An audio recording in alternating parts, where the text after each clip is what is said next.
Listen to me, idiot. Ask the man from Ethiopia. Listen to me, idiot. Ask the man from Ethiopia. Ask the man from Ethiopia. Ask the man from Ethiopia.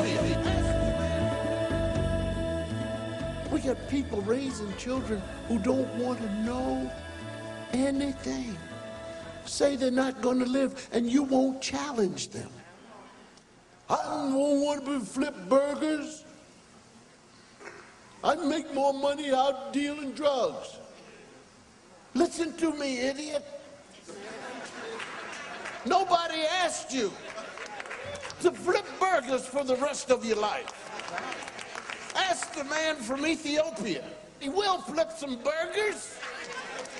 Why? Because somehow he knows he's going to become the manager of the place.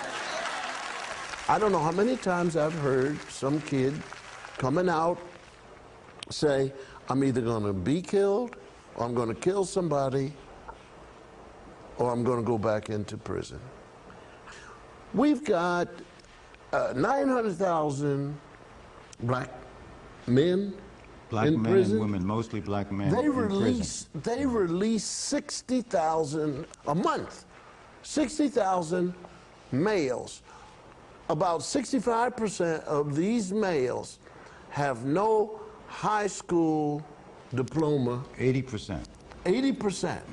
So they come back to whatever it is they know. In terms of an education, what do they know? They know where they live. They know who they live with. Do they know how to fill out papers?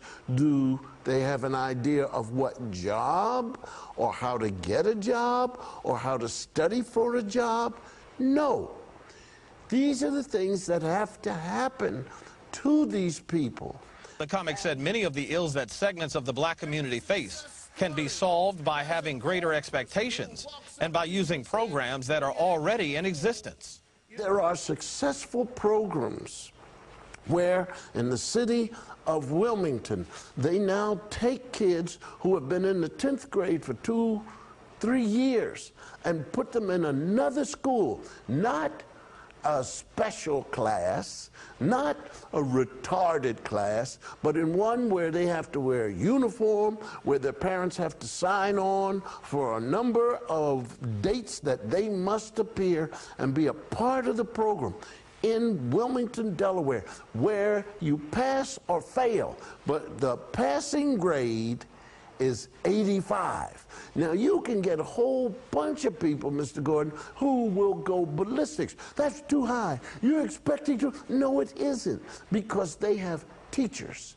And these kids learn plenty quick how it feels to get an 85, and what a 90 feels like, and what a 100 feels, and their self-value rises. Cosby also said leadership must make sure not to lose sight of their role in correcting these issues. I remember watching Julian Bond. He said something, man, and I cringed.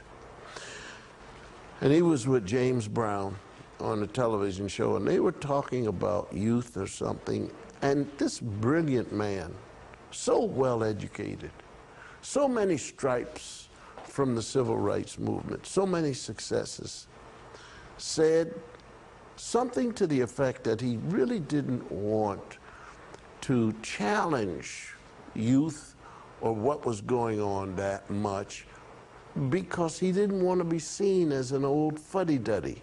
And I just winced. And I wondered, man, who's going to tell him he has to? So, Doctor, where did it change? It seems to me that often the media is a reflection of the times. And if you look at the 60s and 70s and just listen to music of the 60s and 70s, it was hopeful, it was togetherness, it was bringing about change. If you look at today's and listen to today's music, it is something completely different that Dr. Cosby has already talked about. Where did we see the change? Is there a pinpoint, is there a blip on the screen that you can point to say, that's where we turned the corner? Well, the blip that I see, I identify with some older rap artists who first started publicly using the word nigger in rap. Now that goes back probably 30 years. Remember there was a group called Niggers with Attitude? NWA. That goes way back. And I remember being on a program with Ice-T maybe 30 years ago, and he was trying to explain to me why nigger was now a positive term, and that's why you could use it, and so on and so forth. And then I think that we spiraled downward after that. Then the whole thing opened up with profanity, with misogyny, with the bitches and the whores. All of that opened up and actually captured a lot of the black community and a lot of the black youth. And I think at the same time, you had other things going on with changing attitudes toward education. You had more single-parent homes. So about 70% of homes now in the black community are single families headed by women. If you go back like 1950, it was reversed. Most of the kids were born into two-parent homes, about close to 80% of them. So you had a lot of breaking down of the family. So let's give hip-hop its failure in that. Where does middle-class failure come in, black middle-class failure, which clearly at some point we saw a breakdown in some of the things that Mr. Cosby was talking about that we grew up with, that were no longer even touted as the right thing to do in middle-class families? Well, I think that we've been quiet in kind of spreading the gospel about our values and what's right and what's wrong, and been a little bit too passive about it. But I think the black middle class still has been involved. If you looked at all of the organizations and so on, all the people promoting self-help, a lot of those people are middle class who are working in the black community. And I'm talking about from doctors to social workers to counselors to people working in community programs to people working in fatherhood projects, male responsibility projects. A lot of that comes from the black middle class. So we've been trying to do what we can, but we're not doing enough. Do you think the majority of the black middle class has shouldered its weight in this? I think that there's a war. There always has been. Bourgeois baiting. And you trying to be better than I, baiting.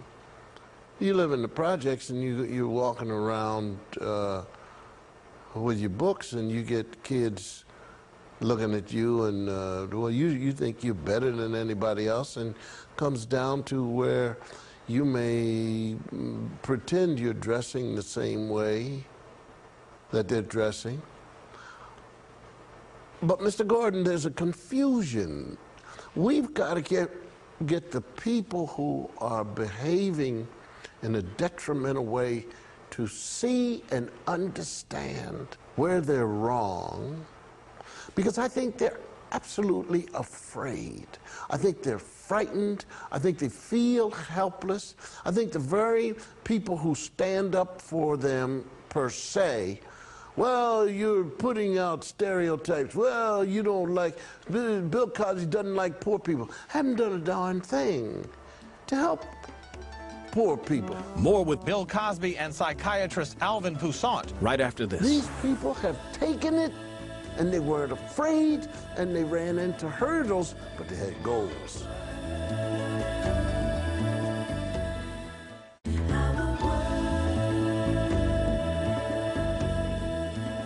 We got people raising children who don't want to know anything.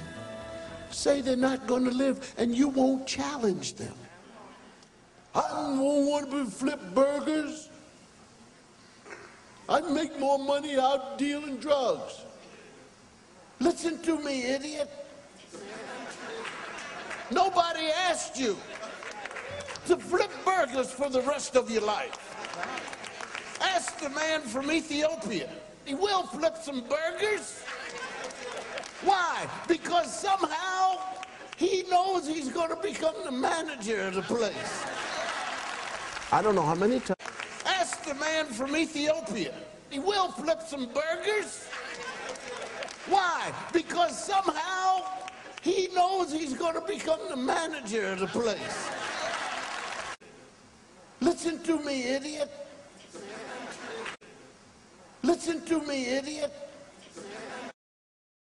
Ask the man from Ethiopia.